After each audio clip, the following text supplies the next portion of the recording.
Let's fucking do it. Have you met Let's him? fucking do this shit. How ridiculous was that No, 4 seconds? I'm not a fan of it. These fucking ridiculous polyamorous No, because I was never people. one of those people that Are was. you No, shut the fuck up.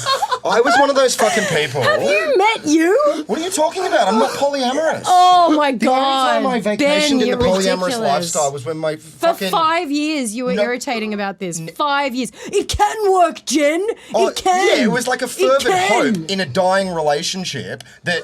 That's really what I think 95% of polyamory is. It's people going, oh my god, my believe relationship's death spiraling. The And I was absolute never one of those hypocrisy. people that would condemn other people for not being on board with polyamory. You know those people that are like, oh, you're not polyamorous? Whoa, well, you just need to expand your mind and get over jealousy. You need to get over fucking 4.5 billion years of genetic programming that creates fucking possessiveness. I would give anything to have the short-term memory that you have. I would give anything to just be It's not able fun. to be like, fucking I hate blue, and then the next day be like, you know what makes me calm? Blue. Like, that's you. That's you. Hi, I'm Ben Ellwood. Hello, I'm Jen Carnovale, and we're here with our producer Sean. Sean Allen, host of the In Brackets podcast. Listen to that. And we are here again for Oink Time Pod. That's us, that's Benny, and we have our wonderful guest this week. Drumroll, Tom Walker! Tom Walker! Hello. Yay! Comedian, brilliant comedian Tom Walker. How are you, man? I'm good, man. Thank you so much for asking. Finally. Yeah. Finally. The cat's out of the bag. I'm good. This is a question we seem to ask people at the beginning. How would you describe yourself Oh, man. as a performer? I would take a long pause and then say something self-deprecating. Like if we're just going by past results. I don't know, I'm weird. I'm weird. I'm pretty bad at comedy, but I refuse to stop. Are you saying that as a kind of like thinly veiled way of us kind of responding with, no, you're fucking Yeah. brilliant at comedy? No, I think I don't know. Recently I've been like, oh man, I am a low percentage comedian for a lot does of that mean? people. Like just I'm not a guaranteed kill with an hour. You No know? one is. Yeah, I know, but just like, oh. Anyway, so like I do weirder stuff. Man, so we really- sometimes people aren't in the mood for that. Ben, we really should have gotten him on an up day. Do you know what I mean? You guys, You're this like, is the only day we basically, could do. Thank you for having me, you guys. I'm going to quit comedy and I'm out. Oh man. Does that create a lot of anxiety in your head before the gig? No. Do you always feel like this, or did you just have like 2 shit gigs and now you're kind of in a bit of a spiral? I think I just And- had a weird year for it. Yeah. Yeah, because that wasn't meant to be patronizing. I go through that where I'll have totally. I'll have like a few bad gigs and then I'll be off. So when I go on, I'm like, well, this is going to be shit anyway because it's been shit. And then it just sort of spirals where you're like, I don't remember if I know how to do this. Yeah. Like that kind of vibe. So maybe you're just in a swing. I think I am just in a bit of a swing. But yeah, I'm a silly physical comedian, I guess is the best way to go about it. That's the thing, though. I think when you're doing something that you don't perceive as the norm, quote unquote, especially in Yeah. Australia, where most Australian audiences have a very fixed idea of, I know what bloody comedy is, and Carl it's Barron. like telling jokes. Yeah. And if you're doing something slightly left of centre that, or very left of centre of that, I know that I have massive anxiety spirals before I go on stage out of the fear of, they're not going to get me. And then it's that thing of like, you fucking egomaniac. Like, Yeah. Oh, we're all egomaniacs. I know we're all egomaniacs, but it's that thing of like, there's a real. I'm not saying that I do anything as weird as you do, but I do. Yeah, back off, Yeah, you baby. fucking weird cunt. I'm damaged. It sounded. What I do, I come on stage in full Joker makeup and I tell everyone to get scared. I read off the fact that I read off statistics, scary ones with a smile, But and I dare people to leave. I've said this on a previous podcast. I have so much respect for stuff like the kind of stuff you do Yeah. because I don't That'd know. be such a great line to sling out there on a date, by the way. What I have so much respect for what No, you do. no, I've said this on a previous podcast. But I love you. But it's that thing of like, I don't know how you guys, you weird guys, do a thing when it's not working and continue with that thing, knowing that the audience is staring at you going, what the fuck? Because it builds, doesn't it, though? Like, I mean, And sometimes it doesn't. Sometimes it it's just happens- bomb all the way through, but sometimes, yeah, it is that thing of like, God, I hope this gets better. But I'm not above, like, if I can tell that it's not going to get better, and sometimes you can, I'll just abandon ship. and Yeah, try right. something else in the set. Or, Yeah, totally. Like especially because if it's like I used to sometimes still do like quite long mimey and sequences. Like if people are just not into it, because there's the thing about mime is you can really hear where the laughs aren't. So sometimes it's best to just fucking abandon it, go into something else entirely. Just acknowledge the fact that people hate it. Yeah, but you have, I guess the good thing about what you, I mean, so you described it as like silly, what else? Physical. You said I silly said silly physical- physical. Clowning or silly physical, whatever. Anyway, I said comedy, but like, with- yeah, clowning. But With that though, like you have freedom in a way because the audience is expecting the unexpected. So it's kind of like to your benefit where you can sort of do, because I've seen you do sets where you absolutely destroy, and because when you do well, the audience is coming with you and it feels like it's the first time for them for some of them where they've ever seen anything that's not like, hey, how you going? How's your wife? Like that kind of stuff. I reckon the effect is even bigger than if someone gets up and just does stand up and is like, and because you have that freedom to switch it and change it if you feel like it doesn't work, it doesn't seem like it's out of set. Does that make sense? There's a lot of, I think you get a definite, like, people will stop and listen if you're doing something different. And if you're doing something different and you succeed. I mean, I also have the inbuilt shield of like, oh, yeah, it was meant to be bad. Oh, that's always a wonderful go-to. There's a pitch of laughter that comes from the audience that, what the fuck is going on pitch that can only be created when someone's on stage doing something that no one's ever seen before. And I feel like it's this, there's almost this hysteria that kind of flows through the room when people are very confused. Well, because it feels like it's in the moment. So it's exciting. It doesn't feel rehearsed. And it's my favorite thing to do is be on a bill of like straight stand-up comedians, because I think I also am a comedian, obviously. But like if you're the one weirdo on the bill, you profit off the change of pace. Yeah. So that's your favorite type of gig? Yeah, my favorite type of gig. I crush, everyone else bombs. Yeah, nice. Yeah. No, I love open mics. Man, I fucking love a good open mic. Why? Because you're the best person there. Well, but also, like, I love it. Everyone else is 2 gigs in and boom! Yeah. Can really influence people. Gaslight comedians. Tell them to keep jokes that bombed. Feels good. That's what I do. I keep the next generation down. I'm a rising tide that's pulling all the other boats under. No, I love open mics just because that's where you'll see the people being funny in ways they don't know yet. Yeah. Like just sometimes. I remember there was like a guy at Cactus Juice's in the open mic recently. Not recently. It's just stuck in my head and I think about it every day, so I think it's recently. But he was like, he came on stage and was like, hey, you guys remember that song, I'm Not Crazy, I'm Just a Little Unwell? Well, here's what it'd be like if it was about weed. And then proceeded to, without any musical backing, just, I'm not crazy, I'm just out of weed. I know, yeah, can't you see? I just need a little weed. Oh my God. No musical backing for 4 minutes.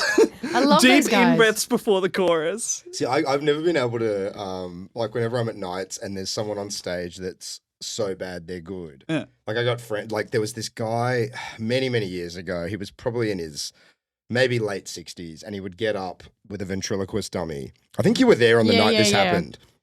And it was apocalyptically bad. But it's also so great. No, but he didn't understand that he was apocalyptically bad. Yeah. But everyone else and it's that tipping point where no one in the room is laughing with this person. We are all laughing at this person. And it puts me back into this like almost primary school mentality of like, it feels like a semicircle of children around a person like just going, bullying.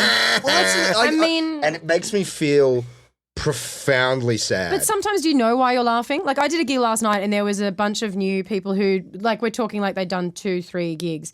There's this one chick on who was so friggin' funny. And if you were like, why is that bit funny? Or if I described it to you now, I would have no idea why. Yeah, but you were laughing with her. Yeah, maybe, but You know maybe what I I was mean? laughing at bits that she didn't necessarily write and think were funny because she's brand new. No, so no, maybe but she was just like, it's a different thing to a man in his late 60s with a paper mache with a paper mache ventriloquist dummy who is putting his heart and soul into this, and a bunch of people half his age are crying with laughter at him. Yeah. And I don't know. I think the distinction there is like sometimes you're laughing at what is like a quintessentially clown thing, which is that this person doesn't understand why they're funny or doesn't understand what people are laughing at, but is so happy that people are laughing. Yeah, and yeah, that's like the definition of a clown is someone who doesn't understand what they're doing, but is so happy and will keep doing it just to keep the audience laughing. Because the guy with the weed song killed. But he didn't realize why he was killing. Not at all. He gave the most confused thumbs up to the MC as he left. Oh, But he was like, yeah, that went well. But I think that's true of most people when they start. I mean, I certainly know that when I started for the first couple of years, I didn't know why people were laughing. Oh, no, but you knew what you thought was funny. I knew what I thought was funny, but a lot of the time they weren't laughing at what I thought was funny. They would laugh at me getting halfway through a bit and going, I fucking suck! and just like melting down and stamping my feet and That's jumping good around. gear, dude. Do you still do that? No, it burnt my career to the ground, so no. I'm trying to claw my way back to some kind of respectability. But, like, people were laughing at, Yosemite Sam fucking jumping around. Yeah, my britches are burning. But I didn't realize that's what they were laughing at. And it took me a long time. And Yeah. I feel like when I worked with Mads, I knew we were doing weird stuff and I didn't really know if people were laughing at us or with us a lot of the time. Like I was like, this is so strange. They have to be laughing at how stupid this is. I think that's the downside to, especially in Australia, there's this real push to like who's new, who's fresh, and pushing people under the spotlight maybe before they're necessarily psychically or professionally You ready. fucking love it because then they have a breakdown and it's not I you. do what I love. I love He's the into fall. it. He's acting I love like he's the not, fall. but he's- There's nothing fucking more it's delicious than pretty that. great. Watching that smugness get wiped off someone's fucking face. Oh my God. But, I feel like, when you've got a bit of heat on you in the early years before you really know what you're doing, it can be very confusing because you do have a lot of people telling you, this is what you do. And it's like, well, I don't even know if that's there's what nothing I want worse to do. than people like, can you just describe it? Which is weird because I realize I just asked you that. I'm real sorry, Tom. But like when Fucking hypocrite. you started that Yeah, question, we were right, doing right. it. But Yeah. like that's not makes me nothing like is more uncomfortable when people are like, can you describe your stand up? Yeah. And I just say what it isn't. I'm like, it isn't puns and it isn't because that's way easier than being like, I tell stories and they're kind Just an of angry husk yelling at the audience. That's my a comedy. bit fucking rich coming from you. No, I was describing myself. And also, Thank we're you. all storytellers. I'm a content creator. What I am is I sniff out delicious nuggets of content buried in the ground like truffle. Doesn't that bother you, the word content? I love it. I got recently. I've been doing a bit on stage about ethical shoplifting, and how big chain supermarkets that have introduced self-service checkouts kind of deserve to be taken advantage of. And I logged onto Facebook the day after doing that bit at the Comedy Lounge, and I'd gotten this email from a information recognition software company. And that sentence was just said as though, yeah, of course, an information recognition software company. Like, well, we all know what that is. Certainly, they recognize information. Yeah. They pointed at a big chunk of ones and zeros and like, that's Yeah, numbers. yeah. And they were saying to me, we really enjoyed your content last night, and we were just wondering if we could buy you lunch to glean information from you about how you shoplift from Coles so we can make it harder to shoplift from Coles. Whoa! But, Whoa! Yeah. And, the second I asked, well, what exactly about my content did you like and what is in this for me? It just went dead silent like that. Oh, and also, like, you cannot be bought for lunch. If you're going to fucking white hat the shoplifting process of Coles, you should be on a salary. Oh, absolutely right. And in the end, it turned out that they've created an algorithm that can scan the item that's being scanned so that someone can't put, macadamia nuts through as brown onions. Yeah. So, basically the gist of their email was, hey, can we buy you a grilled cheese sandwich to milk you for information so we can make millions of dollars? But it was the phrasing of content. That's a yucky word. Yeah, that's where they lost you. Yeah, and I don't know if it's that like kind of arrogant artist's mentality of like, oh, how dare you? It's my art. It's not content. Yeah. But it just feels like that's where everything's going at the moment. It's because you deal with people all the time who are like, do you want to just discuss? We've got some ideas if you can contribute, any content. And it's always just a cute way of saying like, can you do this for free? It'd be really good for your brand. Yeah, It'd be really great exposure. Yeah. It goes hand in hand with your brand. Yeah, it's yeah, such yeah. good exposure. So good. And you're like, money's good too. money's good. Yeah, especially as we get older. I never used to care about that before, and now Money's so good. Well, yeah, you kind of. When I was 20 and all that, and, I'd see comics doing ads like, you fucking sell out shit. I've done so many fucking ads now. Yeah, they're great. Man, I want an ad so bad. Oh, I want they're so another ad good. so bad because if I, like in my head, I'm just like, if I get another ad, I'm buying a cast iron frying pan. And it is going to be the frying pan I have for the rest of my fucking life. Yeah. Like I'm walking into La Creoso and I'm not doing the sad thing I do every day, which is pick up the tiniest little pot, which is $35 and be like, oh, one day. It's just there to make the saddest little one-serving cake that you eat in a single bite and then regret. I always think it's sad when they sell the individual ones too. Like, who's at home baking just the little one, When I am.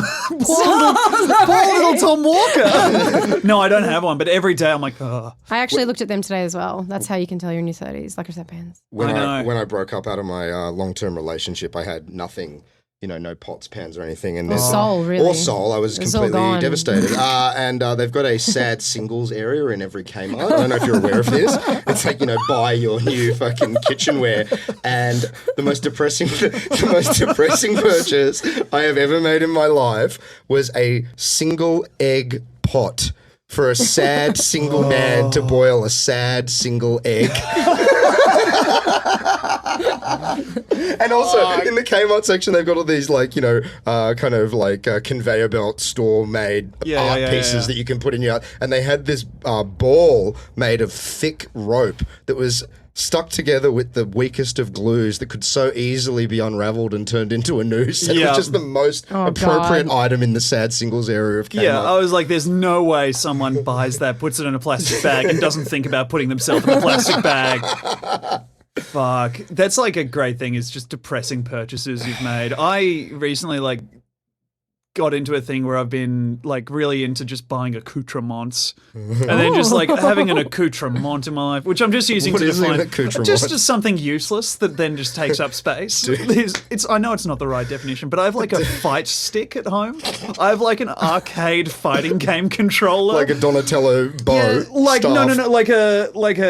It's a flat, it's a box, and it's got 8 circular buttons in it and a joystick, and I use it to play Street Fighter.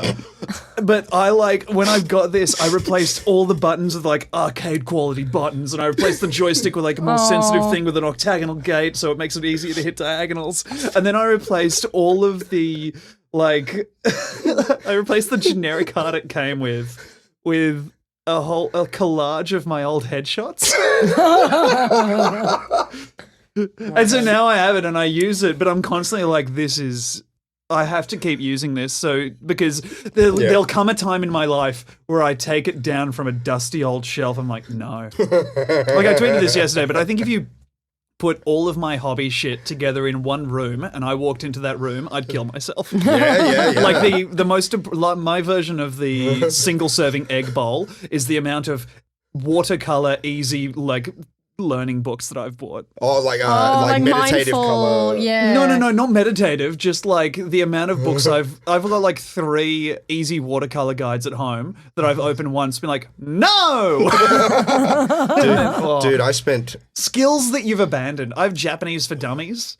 Oh yeah, I have heaps of that stuff where I'm like, this is the year. Yes. And then it's just There's nothing worse than looking back know. on years that it wasn't the year. Yeah. Have you ever done that thing where you whatever you're into a new hobby or something, and instead of easing in, you spend an exorbitant amount of money on the thing? Yeah, to get yourself into it, because you're the sunk cost fallacy will definitely kick in. But no, it only does for relationships.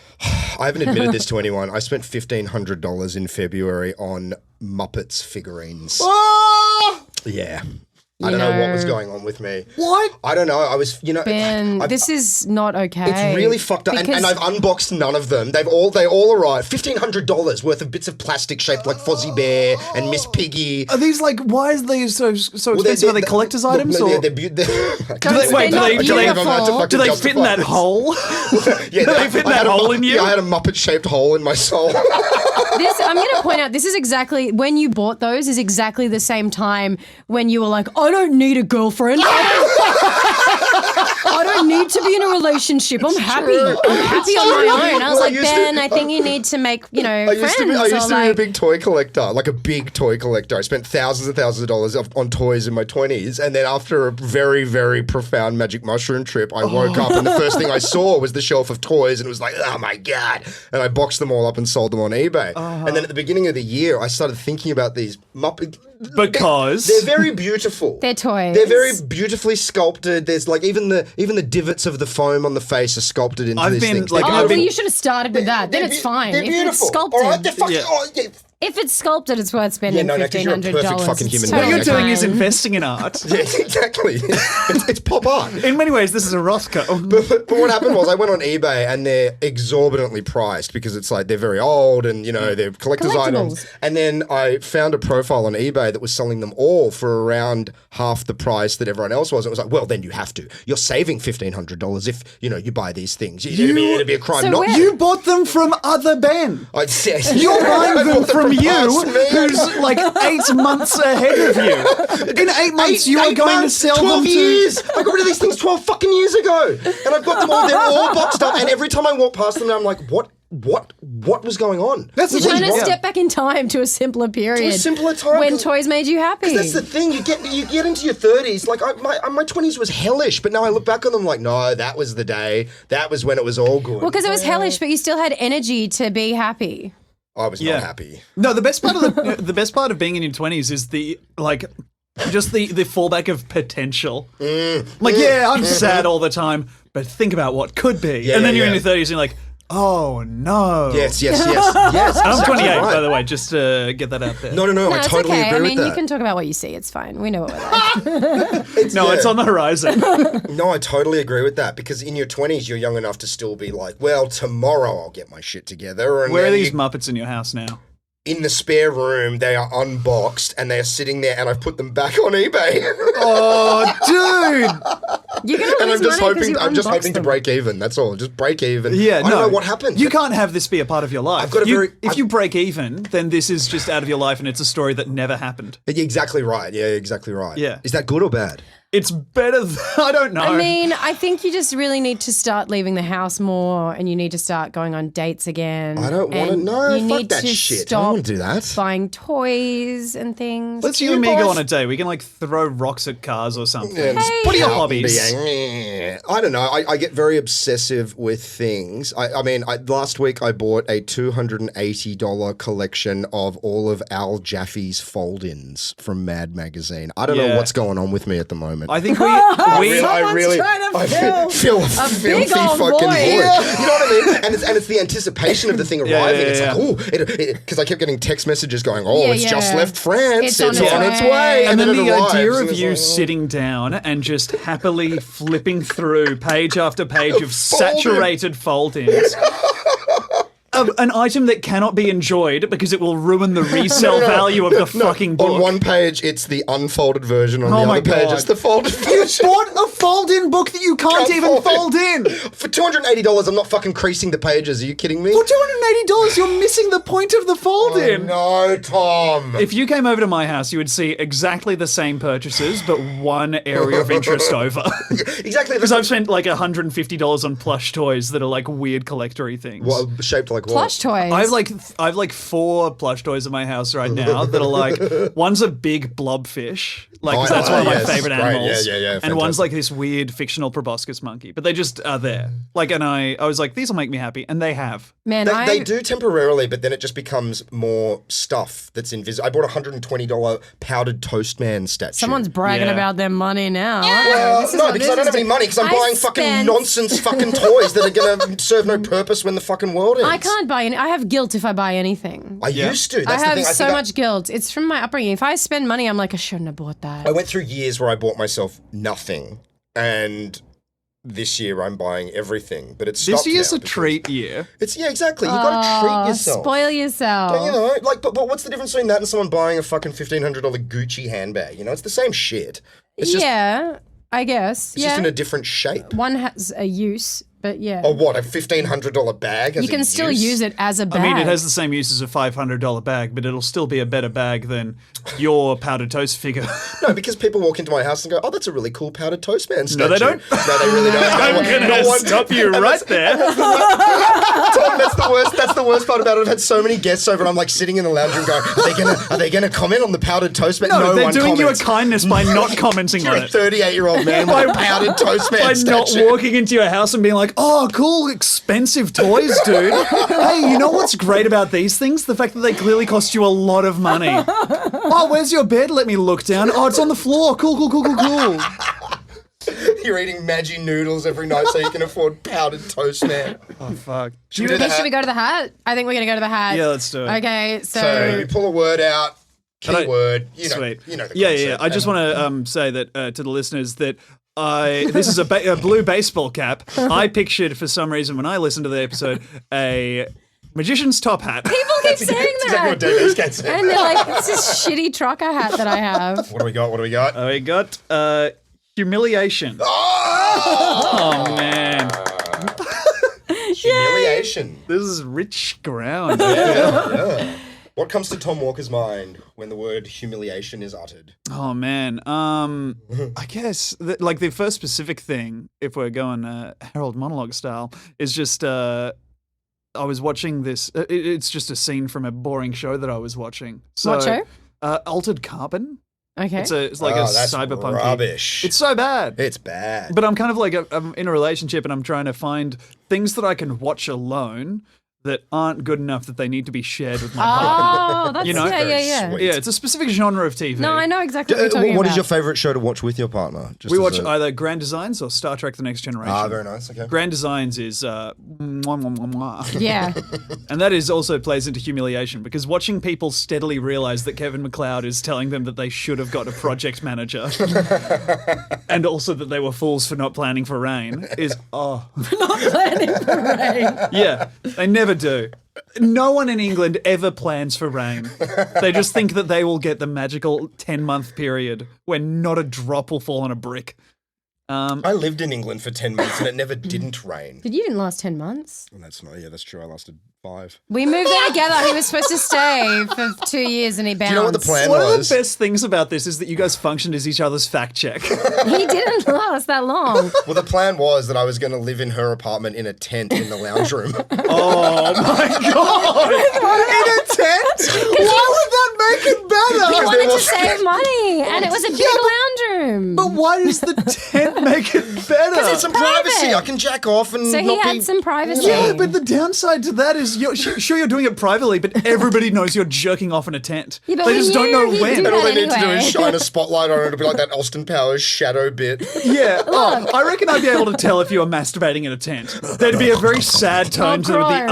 unzipping of the flap afterwards. We were doing the best with what we had. Yeah, we were. None of You us were stuck it very out 10 well. months. 2 years, 2 and a bit years.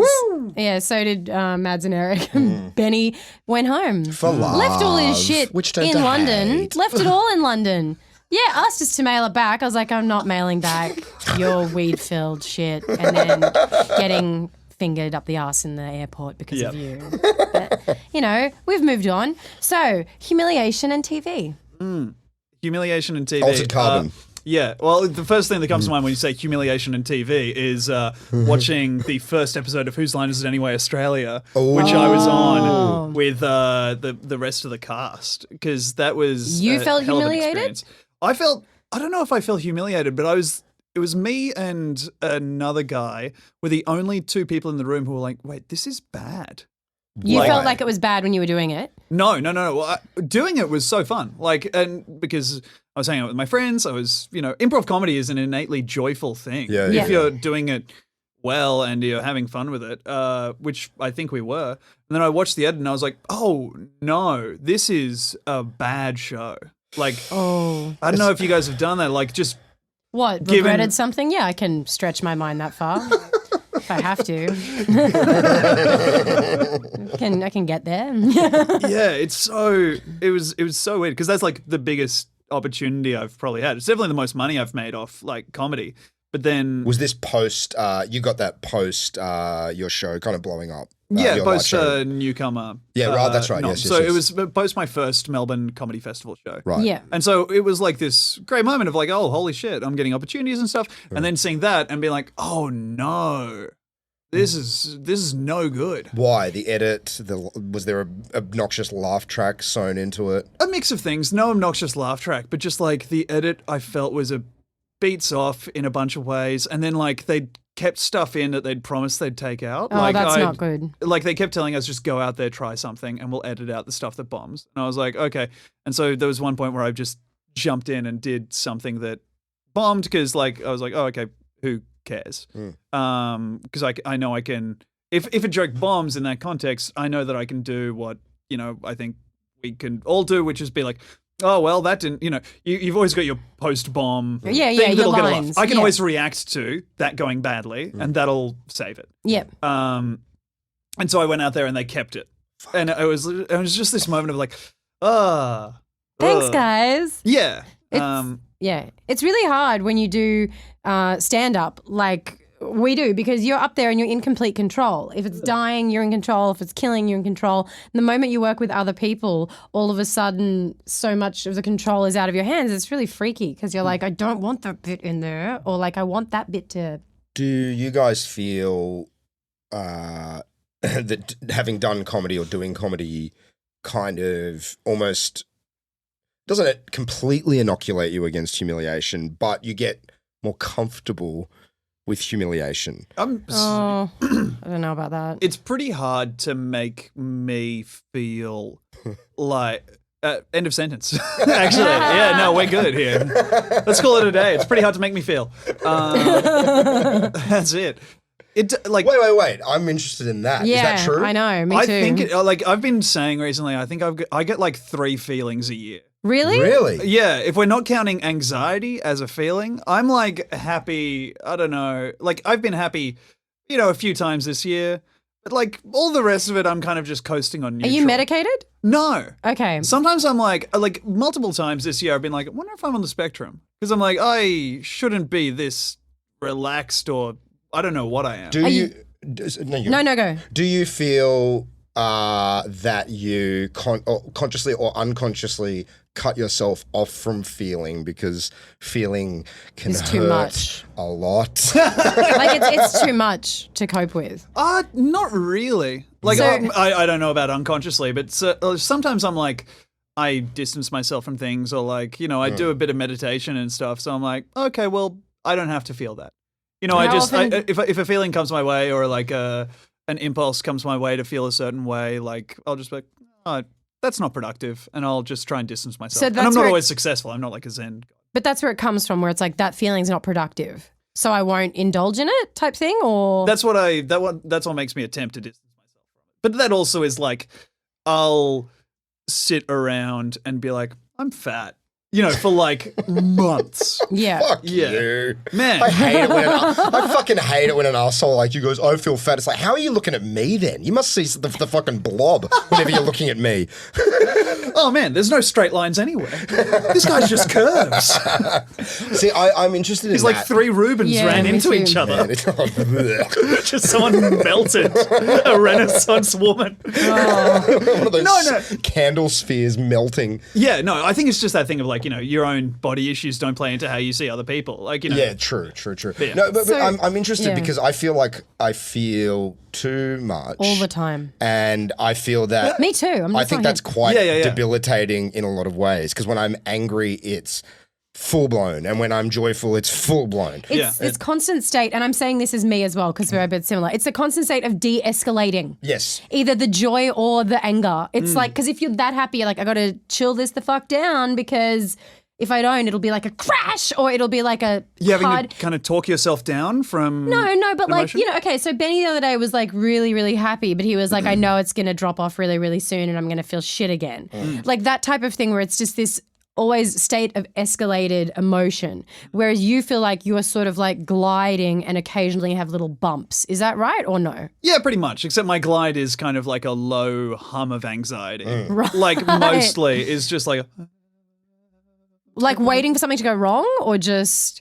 convinced that things are in the process of going wrong. Yes. So that's still And feeling being correct. something. No, Like, is the I worst totally- thing about it. I totally know what you mean. I was feeling really good this morning, and then I, on the way to your house, Jen, I had to take a dump in a public toilet, and as I got up, my penis brushed against the toilet seat, and for the next 20 minutes, I was like, well, I've probably got fucking herpes now. I probably got herpes, man. and it's just, and it's like, would you have felt anxious if that hadn't had happened?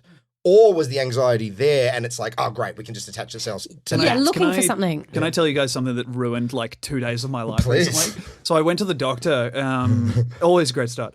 I went to the doctor just because I'd had just cold-like symptoms for months. Like just like doing festivals and stuff really runs you down, and I was just feeling a bit sick. And so this doctor was like, "Oh, okay. Well, we'll get you some blood tests, but basically, it doesn't seem to be much wrong with you." Get an HIV test. You might have HIV. And I was like, what? Like that, you can't. What?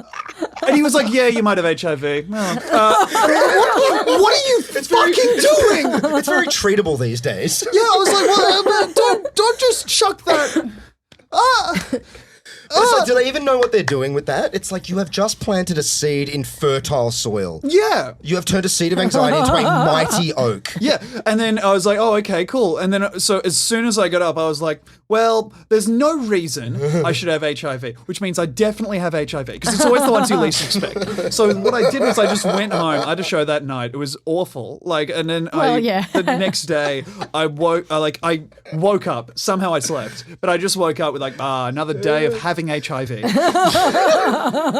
Looked around, tried to get find somewhere that would be the fastest. I found this one place that was just up the street from me. I live in Darlinghurst, so what I had to do was go to this gay men only clinic. Yeah. For an express HIV test, because they have a test there where they prick your fucking finger, and then 10 minutes later, like, you find out whether or not you have HIV within like a 3-month period. So you could have contracted it 3 months in the space of 3 months. Anyway, I went to this place. They make it. I walk in. Welcoming? I fill out, incredibly welcoming, really lovely, great customer service. I'm the only person, like, it's all so clinical. They've got like a big TV there that's showing what I soon realize is a Twitch stream of like Miyazaki soundtracks, Studio Ghibli soundtracks. Super weird. So there's just like an animated gif of a Totoro looking down on me as I'm filling out all this information. And this guy, I am the only person in there who has the guy come up to him afterwards and say, like, you know, this is for men who sleep with men, right?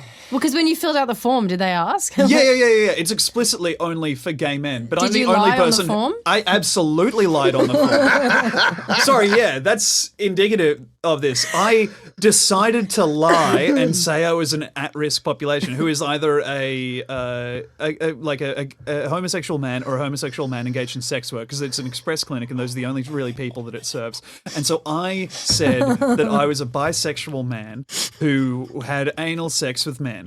Yeah. And then when I was the only person who had the guy come up to him and be like, and you're gay? And I was like, yeah. He didn't believe me. I don't know. I was just, it's the only time I've like acted straight. So I went in and they took like the blood out of me, and then I'm waiting, and then I go and see the doctor, and the doctor is like asking me all these questions. Yeah, and details. So as soon as that comes up, I'm like, oh, I've got it. Like they've gotten my blood, and now they're asking me all these questions so they can build a database of people, and I'll have to stay here and call all these fictional men who I've either gotten or given HIV to, because I haven't been fucking any of these guys, but I definitely have HIV, and I'll have to, like, out of politeness, carry out the charade of calling people. Oh my God. It turns out that the questions they ask you are things like, okay, cool, so when was the last time you had unprotected anal sex, and what position do you have anal sex in? And I was like, oh, from behind? And she was like, no, do you top or bottom? And I was like, oh, I do both. For some reason, I was like, yeah, I'm a versatile guy. You just went the whole way. Yeah, You're no, I was like, every angle. Oh, I'm the gayest. Every position. And this whole time you're convinced, like at this point, absolutely Totally convinced I've got a death warrant. God. And then at the my end, God. she's like, okay, cool. So, do you have, oh yeah. And I was like, yeah, I do both. And she was like, do you wear a condom when you bottom? And I was like, on my penis when I'm being, and she was like, no. Anyway, get to the end and she's like, okay, cool. Well, that's all my questions. Do you have any questions for me? And I was like, do you have my results? And she was like, oh yeah, let me get them. She comes back, gives me the all clear. Wow. But she didn't. Oh. I guess it's the whole thing of trying to normalize it for people. Yeah. But that's horrifying. No, but there's That was probably the most recently I've been humiliated was realizing looking back. was making up. bring it back, lying that I was, and you were just gay. because I knew I was doing a bad thing, but I was doing it because if I didn't, I would have gone insane, and No, it your was the brain only eats way I could itself. find to do Cope. like the get that quick test Yeah. to know as soon as possible whether I was or was not HIV positive. Yeah. They don't realize, I mean, maybe they do realize, but it just seems like, doctors and medical practitioners, they don't realize that when you drop a line like that to someone who is going to take it and run with it, it is, I think That's happened to me multiple times in my Multiple life times. as well. Just always they were like, oh, it could be cancer. Yeah, Like, yeah. But I think they do that because they want you to take action. If they're like, do you smoke? You're like, on the weekends. They're like, well, you could have cancer. Like, so stop doing this. Like, but sometimes I think it's to. That's different. I think I told you about this the other day. I've had the same doctor for 30 years. I went for I go for a routine blood test every 6 months. It just puts me at ease to know that all my levels are sure. fine. Make sure it's all still in there. Yeah, exactly. Oh, it's on the floor. So at 11:59 p.m. on a Friday evening, I'm reaching to turn my phone off. Ping, I get a message. It's from my doctor. Now, we're quite chummy, so I'm thinking, whatever, he's sending me a funny little joke. And it says, hi, Ben, when was the last time you got a pelvic CT scan? Your pancreatic tumor markers are much higher than normal. Anyway, sweet dreams. Oh. I ring him up. I flipped flipped the fuck for like out. a week. I ring him up and I'm like, "What the fuck? Are you joking?" Like, because he's a practical joker, my doc. Like, there's been times where he's rung me up before and he's gone, "Hey Ben, bad news. You're riddled with AIDS and cancer." Just kidding. Like, he's that kind of doctor. We're very close. Like a terrible doctor. Yeah. No, he's a great. Why are you seeing this I know. man? He's a great doctor. But so No, he's not. By the very marker, he's like a fun guy, but a terrible doctor. that's what I like about him. He's a fun time guy. You walk into his practice and he's just like, "Hey, think fast," and just chest passes you a basketball as hard as he can. Put some ECG. Yeah, it turns out we can tell if you have cancer if your hand is bigger than your face. So I ring him up and I'm like, "Is this a joke or not?" And he's like, "Well, the last part was a joke. The sweet dreams part was a joke. But the first part wasn't a joke. I just made the joke at the end because I knew you'd stress out. So I thought if I wrote sweet dreams, that would lessen the blow of the information." And I'm like, first question, why the fuck are you sending me this message at 11:59 on a Friday? Could you not fucking do it on Monday morning when I can actually follow up on this? He's like, oh, sorry, I just thought you'd want to know. That was the next month of my life was over. freaking the Over. fuck out. It was just, and and when you're in that headspace, Well, your everything pancreas is very important to you. you You've forget always it. been a pancreas-led comedian. pancreatic cancer is like, that's it, man. Like, that's the word. Put it this way, my mum, when she got diagnosed with lung cancer, at first they thought it was pancreatic cancer. When they said it was lung cancer, she was like, phew, thank God. Yeah. So for the next month, of course, when you're in that headspace, everything is a sign, telling you that you're about to die. And I did a very important gig that was very special to me in a beautiful room in front of a lot of people. And when I got there, the manager of the venue was crying in the green room. Yeah. I'm like, what are you crying about? She's like, oh, I just went to a wake for my dear friend. And before I asked the question knowing exactly what the response would be. I was like, oh, how did he die? Pancreatic cancer. So I walk on stage, I do the gig. And you killed. I killed. I got off stage, immediately burst into tears, and I'm like, well, that's probably the last great gig I ever do because I'm dying of pancreatic cancer. Like, I sent a message. I was like, you killed. Are you really happy? Like, this was huge. And this is literally like 2 minutes after. And he's like, yeah, I'm fine. And I was like, what the fuck, Because man? I'm dying, man. I'm it's just fucking dying. And of course, it's all fine. This is a notoriously fucking wonky test. It's very- Yeah. And it all leveled out, but it's just like, man, do you... All they were doing was they had one of those folded paper things that you used in high school, and you're like, does Ben have... like putting it out, in, out. Chatterbox. Oh, fold it out. 3. 1, just- 2, 3. I mean, but speaking of humiliation, I mean, I've humiliated myself in front of so many doctors in the past. I once went to a doctor, because when I was in my 20s, my hypochondria was out of control. There was no rationality to it all. I once went to RPA emergency ward because I was convinced that a red mark on my neck was meningococcal, because I'd just been talking to a friend whose friend had got meningococcal and had to have his arms and legs amputated. So, of course, that's going to happen to me. Whoa. Yeah, full on her. I went to the emergency ward.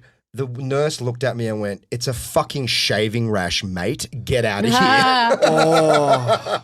You know what I mean? But it's like when you're in that heightened state, it's like all rationality goes out the window. And it's like, it seems like a better outcome to just abjectly humiliate There's no yourself worse than feeling than wasting a nurse's time. Oh, isn't it? Well, It's so like, I'm you dealing had with real shit. You had a big emotional response to thinking you had HIV, which I guess is what you should have. Oh, yeah. But I'm still interested in like what And you were just saying to, before about just the to back feelings. up, you think I should have had a big emotional response. I shouldn't have HIV.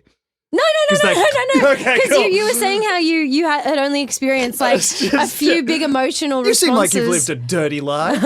Deserve punishment. I'm not surprised. No, because you were saying how like you hadn't experienced big emotional swings in like this year, and you feel like you might be on the spectrum because you're sort of like gliding. Yeah. Yeah. I'm still scared of death. But I'm just kind of like, I'm pretty neutral a lot of the time. But what gives you joy?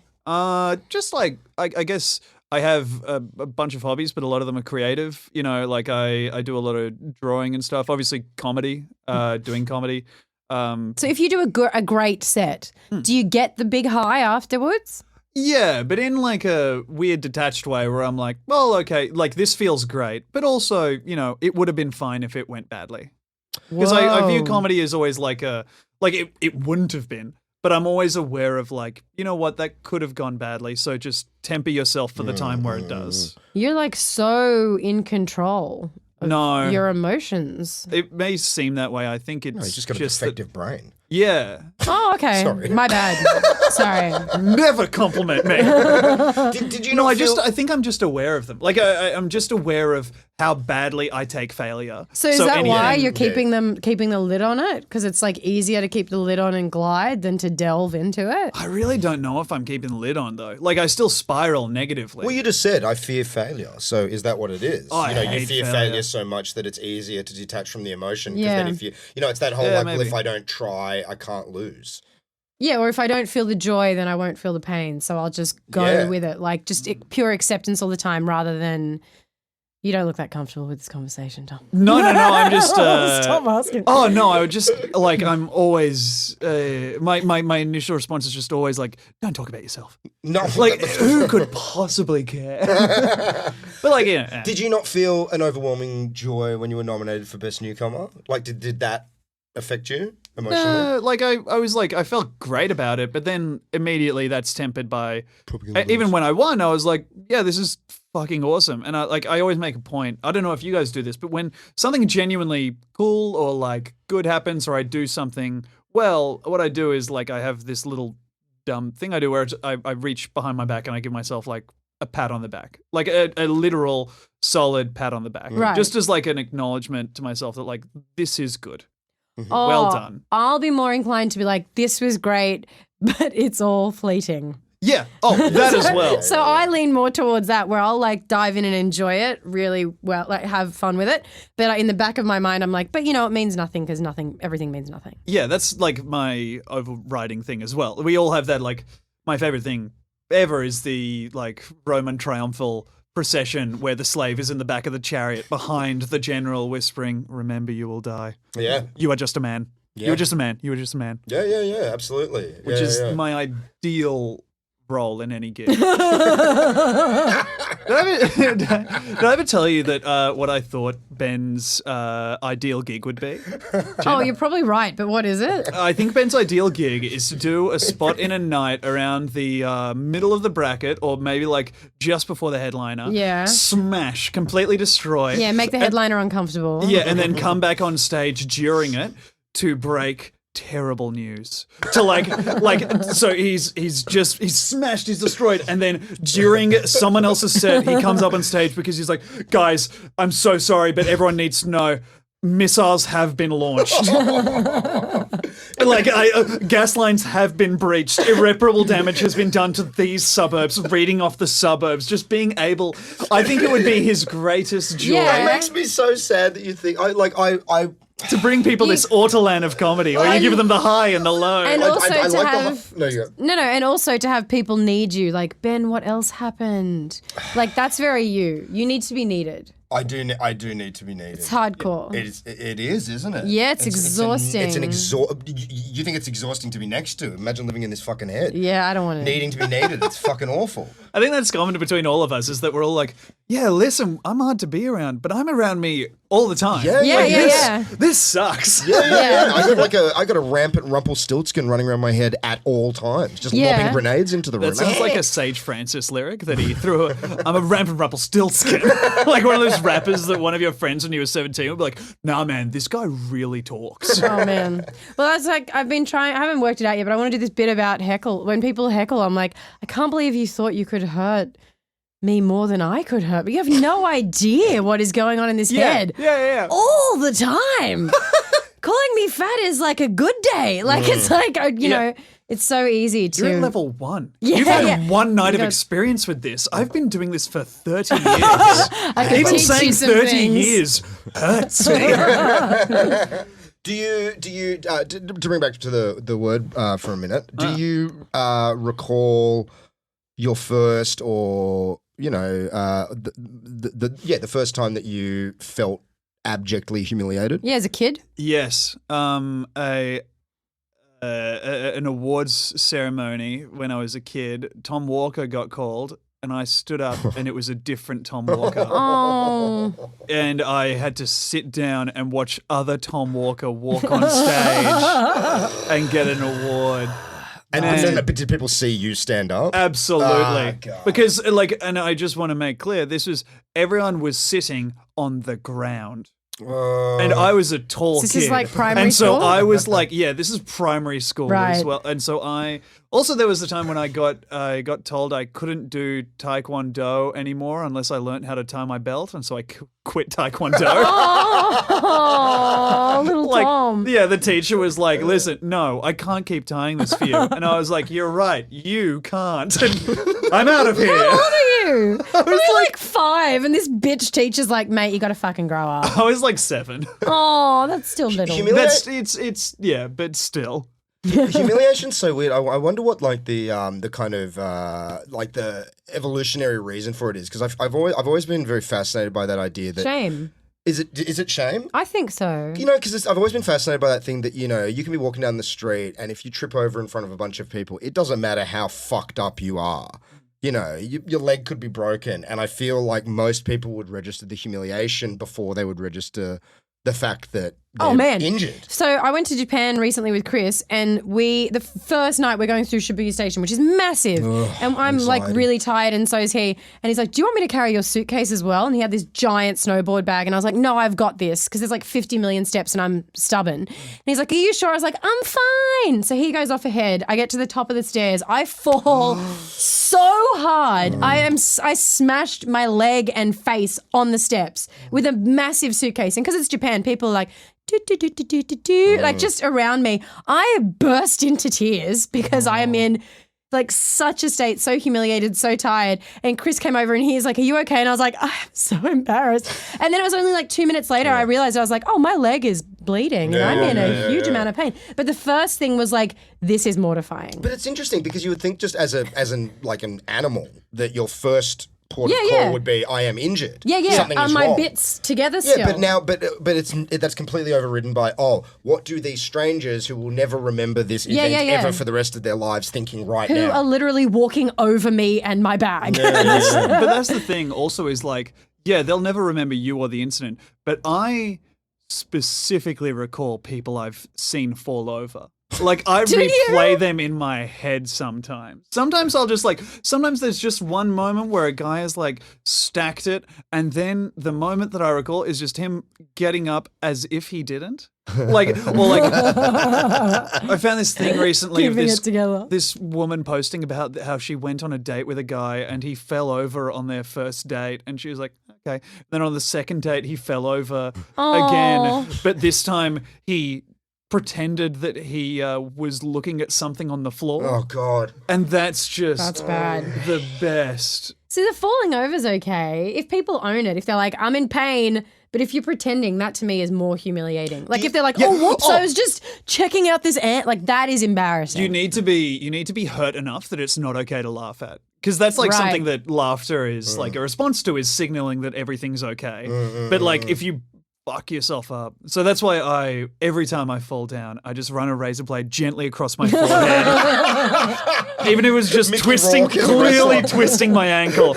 I'm always wearing a wristband, and I just gently take out a fragment of razor blade. I run it across my forehead, and I flick my hair up like Ric Flair. Yeah, why? Oh God! Why is that humiliating though? I've just been thinking about it, and maybe it's like a kind of an ancient tribalistic thing where it's like I'm weak. Yeah. And if I fall down, they're gonna, What about for women though? Without being like really, because we're talking about tribal and stuff. No, I think it probably goes way back. Like when I used to train dogs, I'd be in a pen with 50, 60 dogs, and there was this. You have to fuck every dog to make it respect you. Well, you have to be the alpha. He loves comparing humans to dogs. Well, we are. It's the same They're shit. the two things It's all the that same he thing. has experience with. It's I understand. It's all the same shit. I know, it's just funny. The number one rule when you're around that many dogs is if two dogs get into a fight, you must break it up immediately, because if one of the dogs defeats the other dogs around that many others, all of those dogs will kill the weak dog. They will all turn, even we're talking like domesticated, like chihuahuas. lovely dogs. They will turn on the weak dog and they will tear its throat out and kill it. I think there is something inbuilt, where it's just like, you are going to slow us down. We are going to suffer because of your weakness. So our animal brain I kicks think in. part of our primal brain kicks in and goes, oh my God, is everyone going to turn on me for being the one that's Yeah, I mean, the weak maybe. one? That makes as much sense as anything I can think of, because it is weird. It's weird if you trip over that you go red and you get embarrassed and you're like, I can't believe Before I fell. anything. I should be so good at walking by now. Yeah, I think that's the other thing. And it's literally it's the second skill I ever learned yes. after crawling. Yeah, and in many yeah. ways I learned to crawl so I could learn to walk. And then I just like fuck up walking after all this time. It's incredible, That's really but funny. it's incredible. I used to do it. I never worked out how to make it funny on stage, but I used to try and do this bit. Comedy? I used to try. There was one time I was at Clovelly Bay. Clovelly Bay. Yeah. And I was snorkeling and I was having a lovely time, and all of a sudden got sucked into a rip, and it smashed me in the head, and my goggles sunk to the bottom, and I was really in not a good place. Yeah. Freaking out. And when your brain's just going, this is it. This is how I die. Yeah. And in that kind of panic mode, I was like, the only way out of this is to try and body surf on the next wave that comes. The closest area that isn't water are those jagged barnacle-covered rocks. Oh. Surf the wave onto those jagged barnacle-covered Get caught rocks, up. and then you'll be able to crawl Yeah. to shore. So it happens. I get picked up by this wave, and it just fucking dumps me on these rocks, and then the rip just starts dragging my body back and forth. And I'm getting, like, literally, there's just blood everywhere, and it's just agony, and I'm terrified I'm going to die. If I don't drown now, my head's going to get smashed open. This is all happening, and then how there's that. If you've never been to Clovelly Bay, there's like a rise, probably a 4-foot wall where people sunbake. And as I looked up, there was a man standing there looking down at me, going like, "Ooh, oh," like this, and all out of nowhere, all the fear was gone, and it was replaced by shame. And in my head, I was like, "I've got to convince him I'm doing this on purpose." So as I'm dragging up and down the rocks, I'm going like, woo, like making all these sounds like No, Ben! So in my mind, it's like it's better that he thinks that I'm some fucking twisted masochist than just some little tubby guy that got caught in a rip and is in a bad But what a situation. dick for just staring at you going, oh. Well, he couldn't do anything. He was feet away. There was nothing he could do. He was just like. So your response was, it's better to laugh and look like a psychopath But than it is I looked like a fucking psychopath. Yeah, but that was more comfortable with you than Absolutely. shame. And then I finally claw myself out and I'm shaking and traumatized and bleeding. And this guy is like, he's a sweet guy. He came up to me, he's like, man, are you all right? And I'm like, oh yeah, I'm fine. Like, crazy waves today. Crazy waves today. But it's just like, I was so humiliated. And it was like, damn, why is that superseding the need for survival? Yeah, you always need to look cool, and it's I've never never convincing. looked cool. No. I mean, but like in the in the it's- aftermath of that event, you're like, I got to make this look intentional, and it's like Unbelievable. so much less convincing. It is probably just the animal brain of like, I'm capable, I've got this, I'm not weak, fine, I'm I'm not not the weak. weakest I'm link. not weak. Yeah, you don't I'm have meant to to. Yeah. Yeah. It must be. Can I? Oh no, you. Oh no! I've got one other humiliation. Oh, yeah? thing, which is not something that happened to me, but it also like I feel like this is the only place I can get this story out. So I've been Okay. always means that some fuck shit is coming. Kind of, yeah. So what I've been doing this thing. I've only done like twice so far, but there's this program where people. Because New South Wales doesn't have safe access zones for abortion clinics, that means the protesters are able to stand literally right the outside doorstep, the door. yeah, at it's the fucked. doorstep. And like harass people as they go in, try and talk them out of getting a procedure. And so what a friend of mine has been doing is organising people to stand within the abortion clinic's zones. Within the clinic's zones, they perform a number of procedures, but within its door and like walk people past the protesters Yeah, and help them out. avoid it. Yeah. So I've been doing that just like 2 times. I'm not like a hero. I just have a lot of free time. So Well, it's a much. valuable thing that people need. Yeah, and it gets me up early in the morning because the protesters, here is a fun fact about them, they only do it from 8:30 to 10:30 a.m. Yep. And one time they were stuck in traffic, and that was so funny to me, the idea of them being like, oh, all those babies. Yeah, with Do their they not signs, their work? homemade Probably signs. not. But anyway.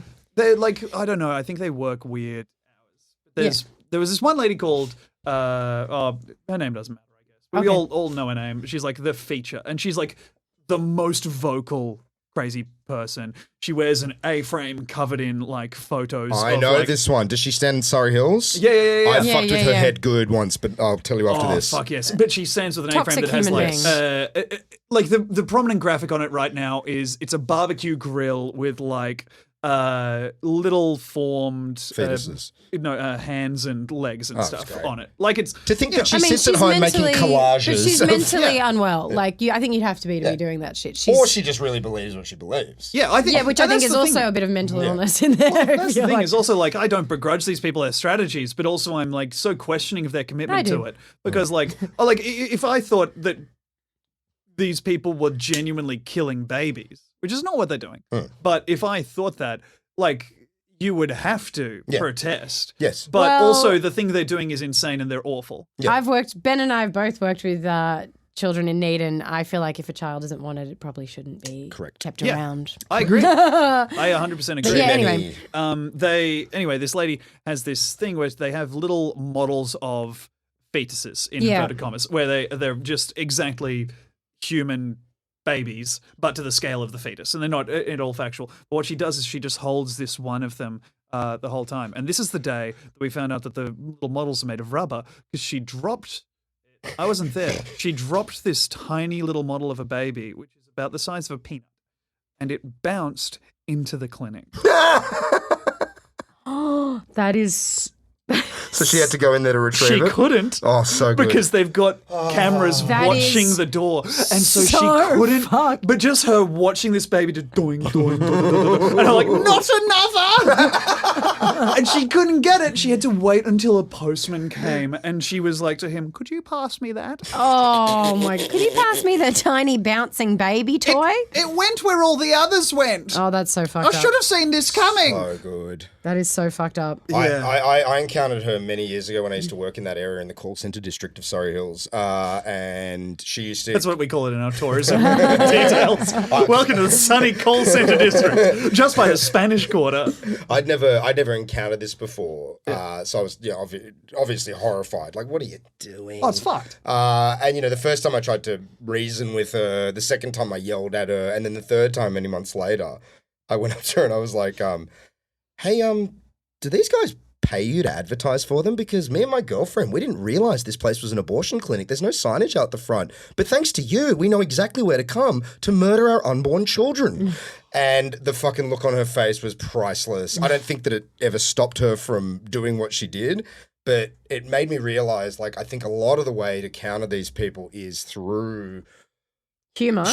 Yeah. Or just through, I don't know. I don't know if yelling and screaming or Through punking them. Ashton Kutcher Ashton style. Kutcher style. I mean, Certainly she's been punk apostrophe D. yeah, who knows? Who knows what is the way to get through to those people, but they don't seem to feel humiliation. Yeah, I guess. I don't think there is one. Like, No. I think like a lot of stuff is like, oh yeah, we want to get through to people and change people. It's like, oh, people are pretty much immutable. Yeah. At like a certain point, Yep. that is like, no, that's how that person is going to be forever. Like, there are some people that are always going to support this thing. I think, but there is something to it. I read a great article, of these Nazi marches that have been happening in America at the moment. Oh, yeah. And there was a group of people in their town where they sponsored the Nazis in a walkathon. For every step that they took in their protest, it raised money for AIDS research. And so these people set up that's tables with water and orange slices. And instead of going like, get the fuck out of our town, would stand there going like, yay, Yeah, keep 'cause they're walking. making money. You just Yeah, raised right. $200 for gay people. Yeah. Yeah, And right. after, I think, however long it was, half an hour, all these Nazis were like, well, fuck this, and just went home. Yeah. Yeah. And I feel like that is a much more productive approach than the counter protest where everyone's just screaming at each other because then nothing is achieved and it's just angry people yelling. Yeah, and- if you can take the wind out of someone's sails rather than Absolutely. ram them with your own ship, that's Absolutely. often better. It's yeah. but also, May I talk about my first experience with humiliation very quickly? Yeah. And then I think you have to as well. You have to share. Oh, I've got too many, man. I don't know. Well, one Narrow that it sticks down. out. This is one that very much sticks out for me. So I was about 14 years old. I had just started masturbating. And me and my mother went on a holiday to Surfers Paradise. This is not going to end well. It doesn't end well. And Mum liked having a little flutter at the Star City Casino every time we'd go to Queensland. Of course she did. A flutter. And Bless her. one night she was like, oh, I'm going to the casino. You've got the apartment to yourself. Do whatever you want. I'm like, fucking great. Now, I was on the fold-out couch bed. At the time, it was Spice Girl fever in 1996, Oh, no. right? And I had packed in my bag cut-out pictures of all of the Spice Girls. Oh, Ben. when you say cut out, you mean like you'd scratched out their eyes. Yeah. Cut all the eyes out. Yeah. Drawn bigger titties. No. It was such a naive time. You know, Yeah, back yeah. when you could fucking jack off over a Who magazine red carpet shoot. Oh god, I wish I could go back to the days totally. of jacking off to a completely clothed woman with a smile. Yeah, Don't we all? And they were. I think it was I think it was the movie poster for the Spice Girls, and I'd like cut Yeah. them all out. You know, and so and Keeping them they were individual. all in a book. Yeah, all Nice. individual. And so Mum went out. Depending on your mood. This is so mortifying to this day. This is like 20 years later, and it's still so fucking embarrassing. Putting them in different areas of the room so we could look left to right. And you Oh, know, what are you doing in here, Posh? and you Just, know when you're glide into 14, the you bathroom? have. And who's this under the fridge? Yeah. And when you're 14, you have no impulse control at all. Yeah. So it was like literally she stepped out of the hotel room, Yeah. the door clicked, and I was like, let's go. And because my fold-out couch bed was quite springy, I was like, I'm going to do it on her plush double bed in her room. And I spread out all the pictures of the Spice Girls all over her bed. So gross. I take all my clothes off. You got completely naked to masturbate? Completely naked. Because I'm like, well, we're going to make an evening of this. Yeah, he's got his dates, you know. And I start going, and it's just, I'm staring at Posh. You don't have to do the hand gesture. All right. And God knows how, it wasn't very long, maybe a minute. Yeah. And all of a sudden, I didn't hear it. Mum's standing in the doorway of her room, full sight of me, butt naked, my fat little body on her bed, masturbating over pictures of the Spice Girls. We make eye contact, and she just goes, "I'm so sorry, Benji," and just 180s. No! And it was never mentioned again. That is so Best fucking orgasm you've ever had. Just as she hit that jet in Benji. Benji. She's never called me Benji again or prior to that. I'm really sorry, Benji, while we're making eye contact with my little fucking dick in my hand. It was just... And all the Spice Girls saw you. Yeah, what were they all laid out as, if you don't mind me asking? I don't remember. Were they like evenly spaced? Yeah, probably. I think I had 3 on my right and 2 on my left. So I could like turn my head from side to side. I'm in bed with the 5 Spice Girls. Can you imagine? See, it's so disgusting in such a short amount of time how far that shit has come. If you told a 14-year-old boy this is your wank material and it was like cut out pictures of the Spice Girls, they'd be like, what are you talking about? Fucking loser. Yeah. He's trying to swipe at it. He's like, oh, It doesn't move. like one of those cats with an iPad. Gross. A friend of mine once told me that he jerked off getting on all fours and jerking off onto a towel because it was more hygienic and convenient. On all fours. On all fours. Ugh. Like he was milking himself. See, I feel sorry for the kids coming up now, you know, with just the porn saturation and all that stuff. I can't even imagine what it's like having a fucking pornographic bookstore in your pocket at all times at the age of 14. What a nightmare.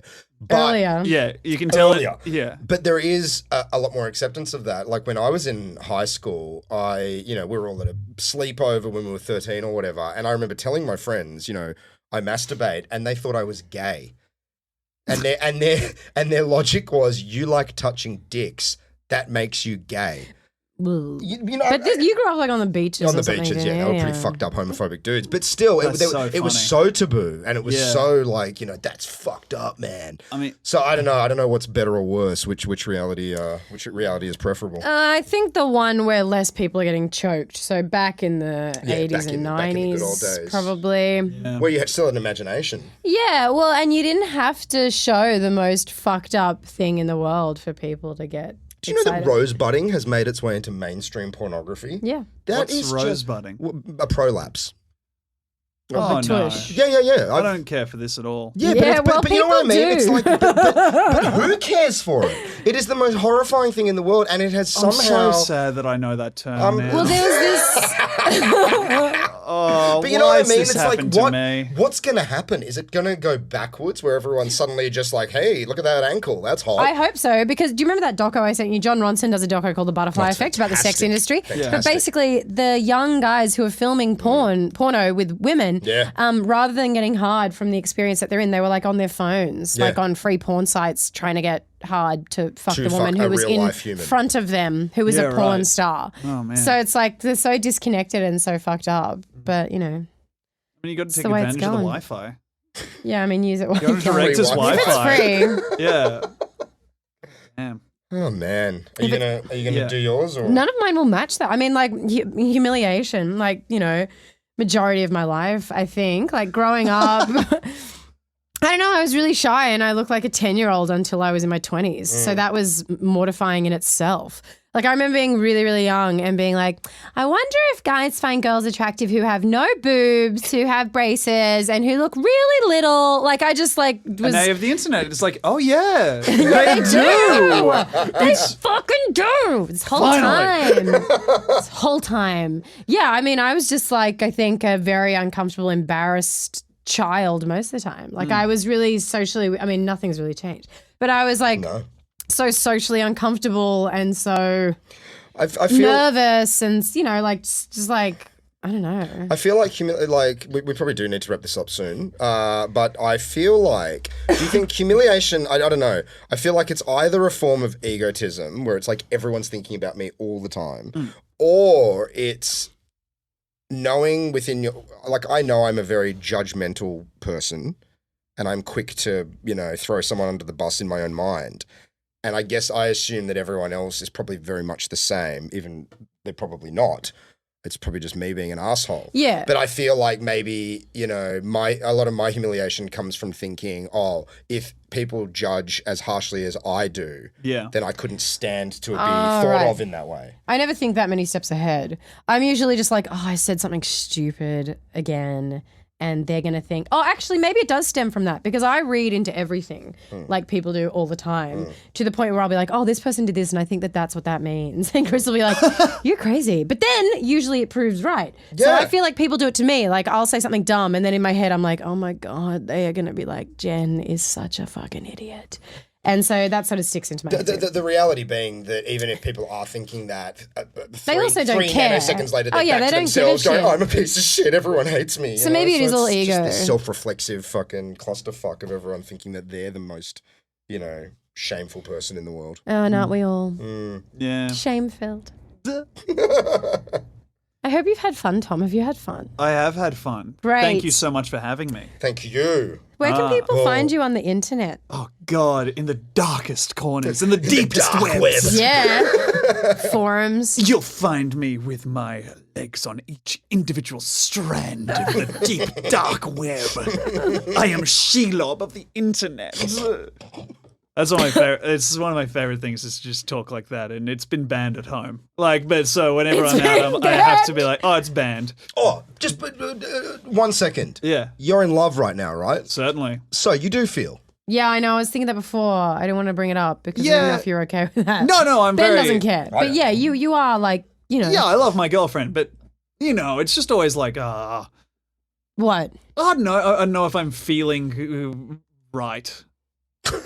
In love? Yeah.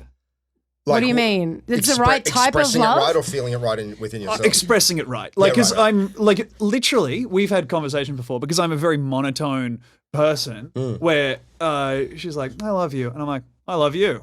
She's like, why are you yelling at me? Do not use that tone or that ever. And I'm just like, what? I'm just saying it. I love you.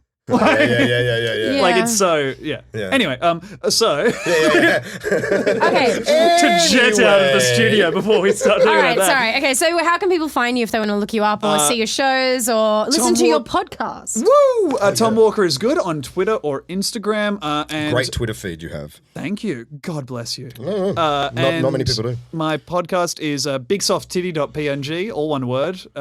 It's with the comedian Demi Lardner, who is also my girlfriend, who I love. Oh, They love wonderful. each other. We love each other. We're in romantic love. We love each other. Well, certainly like if there's you were- one thing I love, it's my girlfriend. It's just that fucked tone. So anyway, follow me on there and that's all. Awesome. Thank you so very much for talking with us about humiliation. Oh, joy. We're Oink Time. You can find us on Twitter at Oink Time Pod.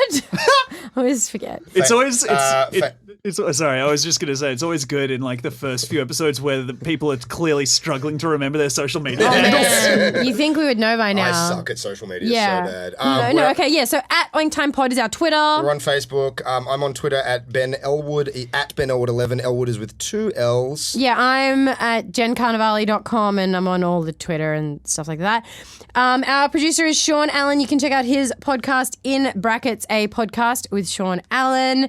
If you like this, oh my God, I've forgotten how to talk. If you like this, you can give it stars on 5 stars iTunes. only. 5 stars. That fuckhead who gave us 2 stars, we have a theory that Ben was rude to you at an open mic one time. Don't let it out on iTunes. All the chickens coming home to roost. Have the balls to tell us in person or at least give us 5 stars and then write that Ben's a fuckhead. Just do it that way. Thanks for listening. Thank you. Never make Ben accountable for his actions. Goodbye. Thanks.